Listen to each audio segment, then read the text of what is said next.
According to the COVID relief bill, the government has 180 days to disclose everything it knows about UFOs. Or does it?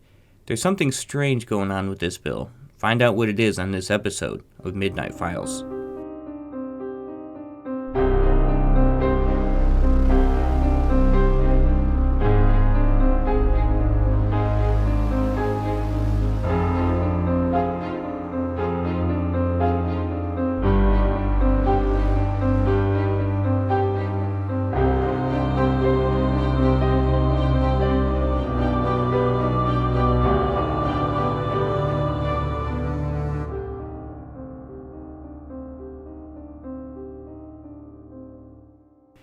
You may have already heard it because the media is going crazy about it, that inside the COVID relief bill, they tucked away a little portion that says the government must release everything it knows about UFOs.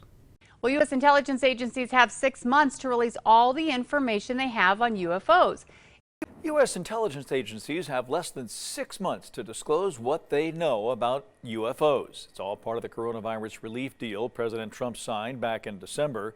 As you can see, there's all these examples. The government must reveal everything. They must do it. But if you dig through all 5,593 pages, you won't see what they're talking about because it's not actually inside the bill.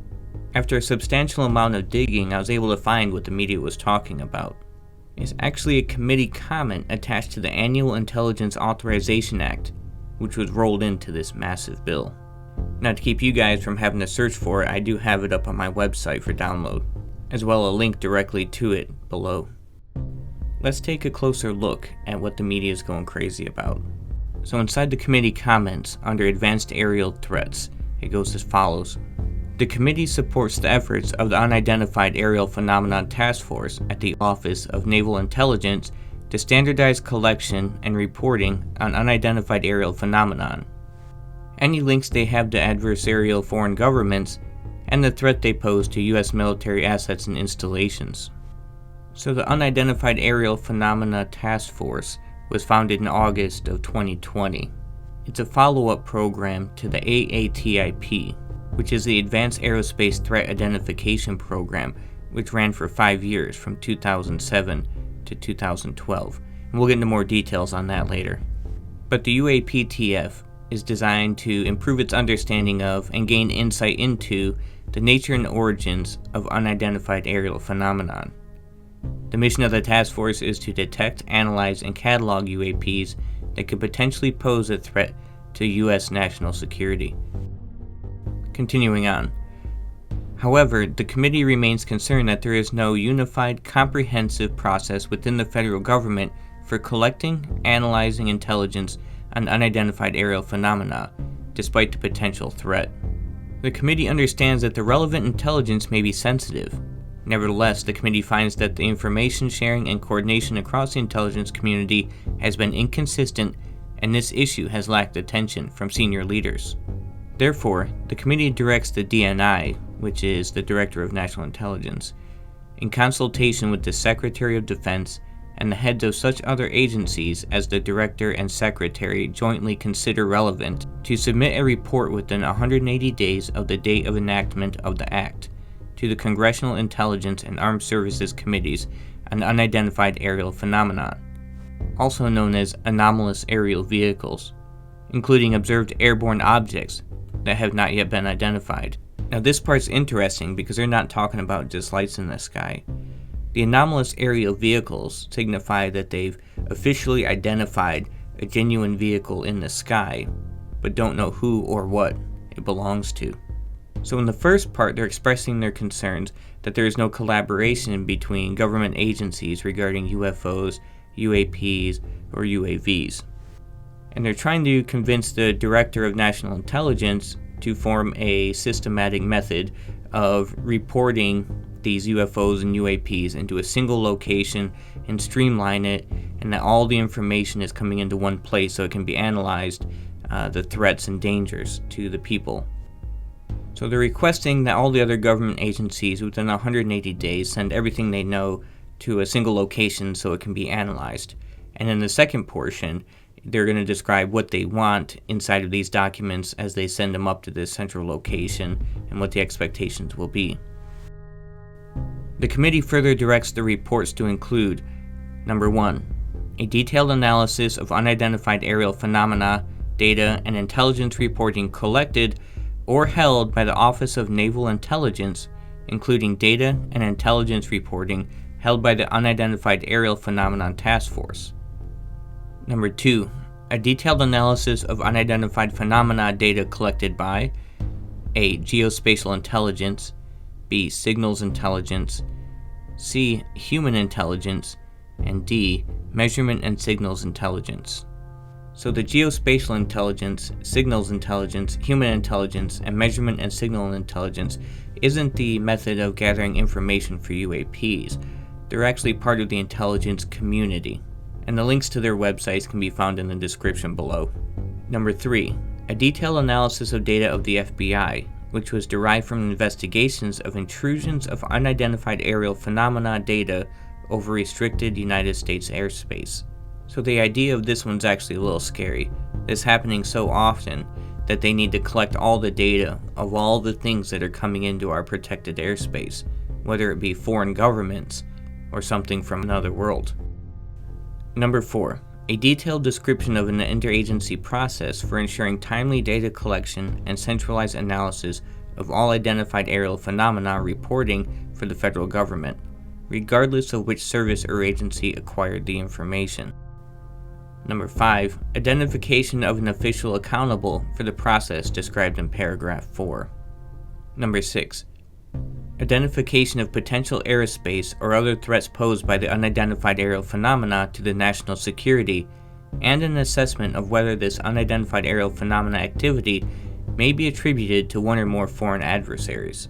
Now this one's interesting because it's drawing a line between foreign governments and unidentified aerial phenomena from another source, and how they both could be a risk to the United States. Number 8. Recommendations regarding increased collection of data, enhanced research and development, and additional funding and other resources. The report shall be submitted in unclassified form, but may include a classified annex. So assuming the Director of National Intelligence actually decides to follow through with this, there's still going to be a whole classified version that you and I are not going to be able to see for quite some time. And we're going to be seeing the unclassified version, which is probably going to have a lot of swamp gas and related things inside of it. So in 180 days, we'll get some new information about UFOs at least, right? Well, not necessarily. Now this part is strange because the Unidentified Aerial Phenomenon Task Force was allegedly created in August of 2020. But this document was produced 2 months prior in June of 2020, referencing this Unidentified Aerial Phenomenon Task Force. So what is going on here? Why is the media so worked up over this? Why are they reporting about agencies that don't allegedly exist before they were created? I think that we have a little bit of a false flag operation going on, or some sort of distraction. So let's go a little bit further back and figure out what caused Mr. Rubio to put this request in the first place. So in 2017, 3 videos may have leaked out of the AATIP program. So I'm going to show you these 3 videos, starting with FLIR.mp4.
So here's the second one, gofast.wmv.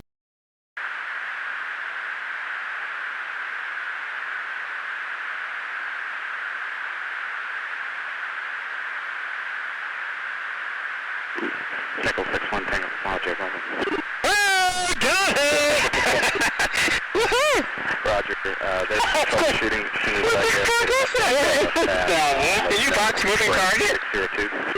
No, I took an auto track. Oh, okay. Oh my gosh, dude. Wow, look at it fly. Here's the third video, gimbal.wmv. Dude, there's a drone, bro. There's a whole fleet of them. Look on the ASA. My gosh. They're all going against the wind. The wind's 120 knots from the west. Look at that thing, dude.